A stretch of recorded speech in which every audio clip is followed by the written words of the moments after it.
The brand new Pixar film that just hit theaters. This is the sequel to the original film, which came out all the way back in 2015, 9 years ago. Once again, we're back with Riley, but because the first movie came out 9 years ago, now Riley is a teenager who's about to be going through puberty when she goes to a hockey camp. Back in the fold, trying to make sure that Riley's going in the right direction, are the original emotions from the first film. Joy, once again voiced by Amy Poehler. Sadness, once again voiced by Phyllis Smith. And you also have Lewis Black, as well as anger. And then new castings as Lisa Lapira takes over for Mindy Kaling for Disgust, and Tony Hill replaces Bill Hader for Fear. But as she's going through puberty and she needs different emotions, more emotions now come into play that also try to drive Riley in the right direction. That's led by Anxiety, who is voiced by Maya Hawke, Envy, voiced by Ayo Edebiri, and you also have Paul Walter Hauser as Embarrassment. The question is, both new sets of emotion and the original emotions are battling over who should have control of Riley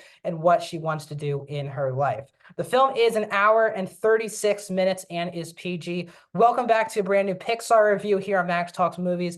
My name is Max Stenenberg. If you're new to the channel, please hit that subscribe button and ring the bell for notifications. I talk all things movies, TV shows, and box office. So if I get any one of those things, please consider subscribing and ringing the bell for notifications. I also do movie rankings, and because of the headlines of Pixar trying to go more sequel heavy, I actually am going to do a video on Pixar ranking all of the sequels that Pixar has ever made. I'm going to do that video in the coming days, so stay tuned for that. Comment down below if you've seen Inside Out 2. Did you like it? Did you not like it? Do you want another movie? Is it better than the first movie? Is the Pixar magic back or is it not? Let me know in the comment section down below. Also, if you're not going to go see it, tell me why. Has Pixar made you feel like you have to watch this at home instead of going to the movie theaters? Let me know. Like the video, the thumbs up button. That's how you support this channel. So for me, again, for people who are new to the channel, maybe it's the first time looking at a review for me, Pixar is by far and away my favorite movie studio of all time. I get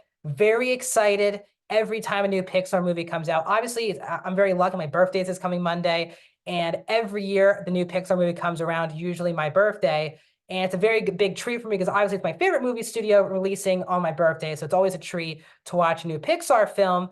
And I grew up obviously very early 2000s, and all of the big hitters of Pixar's original films all came out when I was born or growing up. And they've grown, I've grown up with these Pixar movies. Some of them have hit differently the older I've gone in life. But recently, just bad Pixar headlines about rebooting things, sequel things, and I just have been very skeptical now of my favorite studio in Hollywood. So Inside Out 1, for people who know, is in my top 10 of Pixar films. I have loved that movie since I saw it in 2015. I rewatch it usually every year.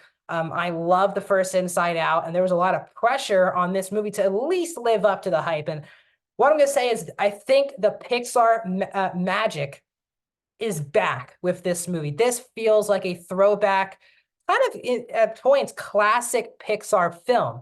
Now, I don't think that it is as good as the first movie. The first movie still is so fresh and original, and a lot more simpler because there's not as many characters in the film. It can very much focus. And I think that Bing Bong storyline in the first film is one of my favorite storylines that Pixar has done. But this film is not a passable sequel. It is a very worthy and I think perfect follow-up to the original film, because again, this movie came out 9 years after the original film, and like Riley, like us, passing 9 years have passed, Riley has now gotten a lot older. She's a teenager, and it brings in these really good, complicated emotions. I think Pixar continues to prove why it's so great that, yes, this is definitely really solid child entertainment. There's laughs, you can have a fun time, but as the movie does take itself, rightfully so, very seriously, because it's trying to tell a very serious message about what happens to us when we get to a teenage and all the different new emotions that come out of us when we get to those teenage years and how to manage all of these different emotions that we get to have. And this movie does that expertly by the addition of the Anxiety character, who's kind of like the co-lead of the movie with Joy, voiced by Maya Hawke, is Anxiety. And I've been very open about this on the channel and obviously in my private and public life. but I'm someone who has been dealing with anxiety for over 5 years. And I think I've never been touched emotionally through anxiety than outside of this movie like this. The way that the movie handles anxiety, especially in the third act of the movie, I felt really close to something that I have gone through in my life. And not the specific situation, but the way anxiety can affect you physically and emotionally. And I had those Pixar chills towards the third act when some of these things were happening. Maya Hawke brings the perfect amount of life and energy into the movie with a really great, it's clearly the best vocal performance and new character of the entire film. And if they want to continue, I want to see anxiety continue to be a major factor because that element of the story rang so true for me and authentic. And yes, I'm not sure everyone deals with anxiety, but I am someone who deals with anxiety. If you're not someone who does, maybe you're not going to connect to the movie as much as me, but I felt really connected to the movie due to the anxiety element, which becomes equal footing with the original cast. Once again, joy, sadness, the original emotions are awesome in the movie, great chemistry. The new emotions, even Ayo Edebiri does a really good job as Envy. The movie also has one sequence where they use different types of animations.